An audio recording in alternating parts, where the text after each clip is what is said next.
गांव से सर्वाधिक साथी यहाँ पर आए हुए हैं। आप सब जागरूक हैं और आप सबको मालूम है जो विषय मैं बात यहाँ पर करना चाह रहा हूँ। शासन ने, सरकार ने हम सब के ऊपर लगातार शोषण किया, लेकिन उसके बाद भी 1998 से उसके बाद लगातार हमारी नियुक्ति होती रही। 2018 में संविलियन हुआ, तो हम सब धन्यवाद देते हैं उस समय के तत्कालीन शासन सरकार डॉक्टर रमन सिंह जी मुख्यमंत्री जी को। दूसरी बात, उसके बाद प्रदेश में कांग्रेस की सरकार आई। कांग्रेस की सरकार आई तब हमारे लिए एक बड़ा निर्णय हुआ पुरानी पेंशन बहाली का, इसलिए उस सरकार को भी हम धन्यवाद देते हैं। लेकिन आज हम सबके सामने विकट परिस्थिति है। ना तो हम सीधी भर्ती से आए हैं और ना पदोन्नति से आए हैं। भर्ती के प्रदेश में कोई भी पद पूर्ति के दो तरीके हैं, दोनों तरीके से नहीं आए। हम जो आज विभाग में शासकीय शिक्षक हैं, व्याख्याता है, सहायक शिक्षक है या प्राचार्य है, इसमें सीधी सी बात है कि हमारी पुरानी सेवा को ध्यान में रखते हुए हमको संविलियन किया गया है, अर्थात पुरानी सेवा को मान्य किया गया है। और इसी बात को हमारे इस प्रदेश के जागरूक हमारे जो शिक्षक साथी हैं उन्होंने कोर्ट में याचिका लगाया कि हमारी पुरानी सेवा को ध्यान में रखते हुए हमको प्रथम नियुक्ति तिथि से पूर्ण पेंशन दिया जाए। और इस विषय को सरकार ने जब नहीं माना तो आपने हाई कोर्ट लगाया सिंगल बेंच में, और अंततः अभी अब निर्णय हुआ सिंगल बेंच से कि पुरानी सेवा अप्रासंगिक नहीं है, पुरानी सेवा पर आपको विचार करना होगा। पुरानी सेवा को ध्यान में रखते हुए अगर आपने संविलियन किया है उसी सेवा को, तो उस सेवा को अमान्य कैसे कर सकते हैं, इस विषय पर आपको नीति बनाना चाहिए और इनके सेवाओं पर विचार करना चाहिए।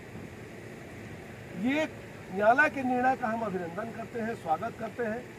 और इस निर्णय के खिलाफ डबल बेंच में सरकार गई, आखिर डबल बेंच ने उनके विषय को खारिज किया और सिंगल बेंच के निर्णय को स्टैंड किया, अर्थात सिंगल बेंच ने जो निर्णय लिया उस पर डबल बेंच ने मुहर लगाया।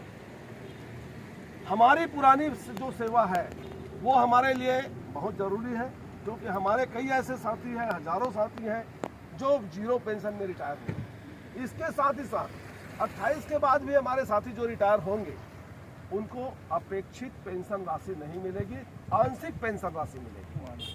तो पूरे प्रदेश के साथियों को एकजुट होना है और छत्तीसगढ़ टीचर्स एसोसिएशन इसकी लड़ाई सरकार से, शासन से, सड़क में आंदोलन करके और न्यायालय क्षेत्र में भी सिंगल बेंच, डबल बेंच और सुप्रीम कोर्ट में भी हमारा याचिका लगा हुआ है। हम इस लड़ाई को लड़ेंगे और हम लड़ेंगे, हम जीतेंगे, हमारा नारा ही है। और इसी नारे से हम आगे आकर संविलियन हुए हैं। तो सीधी सी बात है, इधर उधर की न बात कर, हड़ताल कर, जो हमारा नारा था वो हिट है और हमारे साथियों का जज्बा है।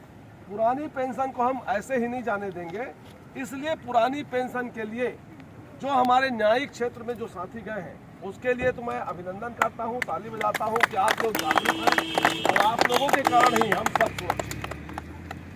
आने वाले समय में हमारे प्रदेश के समस्त साथियों से मेरा आग्रह है, जो जिले जिले में हमारे छत्तीसगढ़ टीचर्स एसोसिएशन के संगठन के जिलाध्यक्ष हैं, पदाधिकारी हैं, उनके माध्यम से आप एकजुट हों और ज़रूरत पड़ी तो जैसे सरकार का देने का विचार आज नहीं लग रहा है। आज हम सब लोग, सैकड़ों लोग यहाँ पर आकर अपनी बात रखे, अपना ज्ञापन दिए, लेकिन सरकार देने के विचार में नहीं है। तो हमको अपना भविष्य सुरक्षित करना है, हमको इस लड़ाई को आगे बढ़ाना है। स्कूल खुलने के बाद नीचे में हम अपने ढंग से उसको संगठित रूप से लड़ाई को बढ़ाएंगे, लेकिन कैविएट हमारा सुप्रीम कोर्ट में लग चुका है।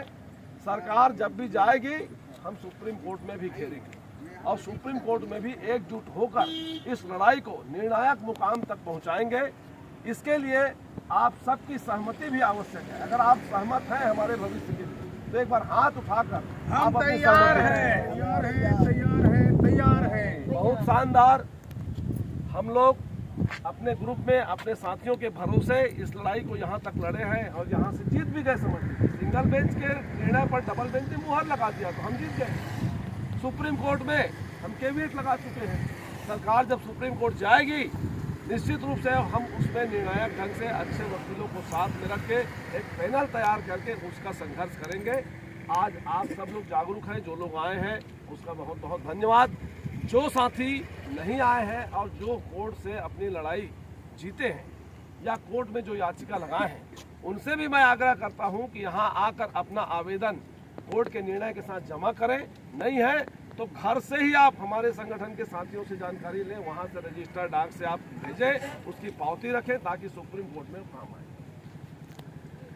तो इस निर्णय में हम